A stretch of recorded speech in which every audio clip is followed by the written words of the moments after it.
అందరికీ నమస్కారం. ఇల్ మేజర్ 8 వేస్ గురించి ఎక్స్ప్లెయిన్ చేస్తాను. అంటే ఇది వచ్చేసి ఆటోమేటిక్గా చేంజర్, ఒక పవర్ అని ఇంకో పవర్కి షిఫ్ట్ చేస్తుంది ఒక పర్సన్ లేకుండానే. కొంచెం వీడియో లెంత్ ఎక్కువ ఉంటుంది, ఫుల్ వీడియో చూస్తేనే మీకు ప్రతిదీ ఎవ్రీథింగ్ అర్థమవుతుంది అన్నమాట. కంపల్సరీ చూస్తేనే మీకు మంచిగా అర్థమవుతుంది నీట్గా. ఇవి ఇంకమర్స్. ఇవి S1 వచ్చేసి ఈబీ పవర్ ఇవ్వాలి, S2 వచ్చేసి డీజీ పవర్ ఇవ్వాలి. S1 అంటే ఎలక్ట్రికల్ పవర్ ఇవ్వాలి, ఈబీ పవర్. S2 అంటే జనరేటర్ పవర్ ఇవ్వాలి. కంపల్సరీ ఈ S1లో వచ్చేసి ఈబీ పవర్ ఇవ్వాలి, ఎందుకంటే అదే ఎక్కువ సెన్సింగ్ తీసుకుంటుంది షిఫ్టింగ్ చేయటానికి. ఇవి కనెక్టర్స్, సెన్సింగ్ కనెక్టర్స్. వాళ్ళు కేబుల్ ఇస్తారు, ఆ కేబుల్ ఆడ కనెక్ట్ చేస్తే సరిపోతుంది. S1 వచ్చేసి ఈబీ ఇంకమాల్ ఇవ్వాలి, S2 వచ్చేసి డీజీ ఇంకమాల్ ఇవ్వాలి. ఈ కేబుల్స్ ఇస్తేనే ఆటోమేటిక్ చేంజ్ అవుతుంది అన్నమాట. ఇవే కేబుల్స్ అక్కడ కనెక్ట్ చేసుకుంటే సరిపోతుంది ఇంకమాల్ రా.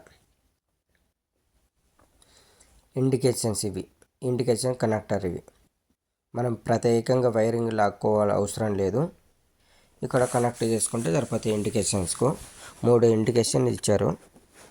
ఒకటి ఈబీ ఇండికేషన్, ఒకటి డీజీ ఇండికేషన్, ఒకటి ట్రిప్ ఇండికేషన్. 3 ఇండికేషన్స్ ఉంటాయి. అంటే దానికి షిఫ్ట్ అయ్యి కావడానికి ఇండికేషన్స్ అనమాట. S2 వచ్చేసి డీజీ ఇండికేషన్, T అంటే ట్రిప్ ఇండికేషన్, S1 వచ్చేసి ఈబీ ఇండికేషన్. అంటే ట్రిప్ అంటే మన ప్రాబ్లం ఉన్నప్పుడు ట్రిప్లోకి వెళ్ళిపోతుంది అనమాట, ట్రిప్ ఇండికేషన్ వెలుగుతుంది. N వచ్చేసి న్యూట్రల్. 3 కలిపి ఒకటే న్యూట్రల్ కనెక్ట్ చేస్తే సరిపోతుంది, ప్రత్యేకంగా వైరింగ్ చేయ అవసరం లేదు మనం.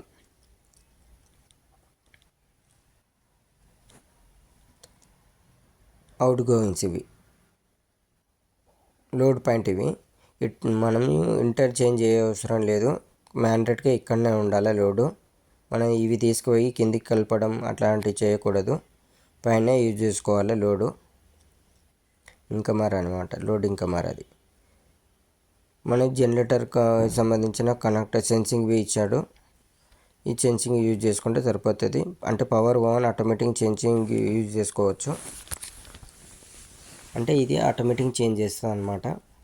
డీజీకి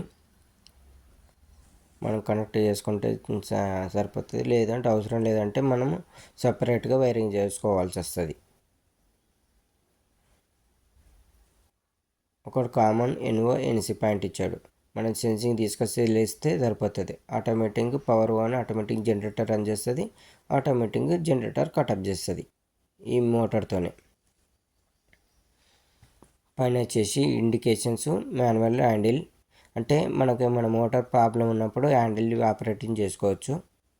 అంటే టెక్నీషియన్ వచ్చే వరకు హ్యాండిల్తో మనం రన్ చేసుకోవచ్చు మాన్యువల్గా. అంటే అన్ని పోల్లు బాగుంటాయి, మోటార్ మన ప్రాబ్లం పెడితే మాన్యువల్గా మనం యూజ్ చేసుకోవచ్చు. ఇది ఆటోమేటిక్ బటన్. అది మాన్యువల్ బటన్. మనం ఆటోలో పెట్టుకుంటే ఆటోలో పెట్టుకోవచ్చు, మాన్యువల్గా పెట్టుకుంటే మాన్యువల్ పెట్టుకోవచ్చు. ఆ బటన్ వచ్చేసి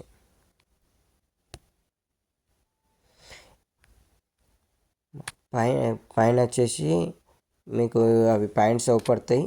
N వచ్చేసి నూటలు, L1 వచ్చేసి RPS, L2 వచ్చేసి వైపేస్, L3 వచ్చేసి బీపేస్. మ్యాండేట్గా స్టార్టింగ్ ఎట్టుందో అట్లనే ఇవ్వాలి, మనం అటు ఇటు చేంజ్ చేయొద్దు. ఇవి indications, EB indication, DG indications.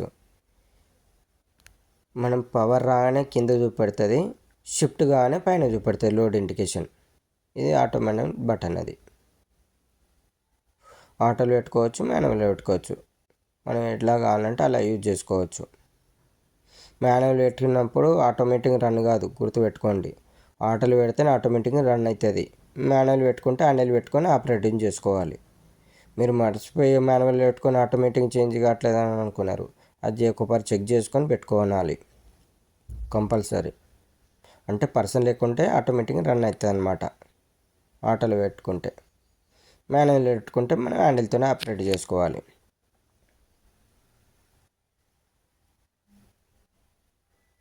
మీకు ఏమైనా డౌట్స్ ఉంటే నేను అక్కడ నంబర్ ఇస్తాను, ఒకరు కాల్ చేయండి.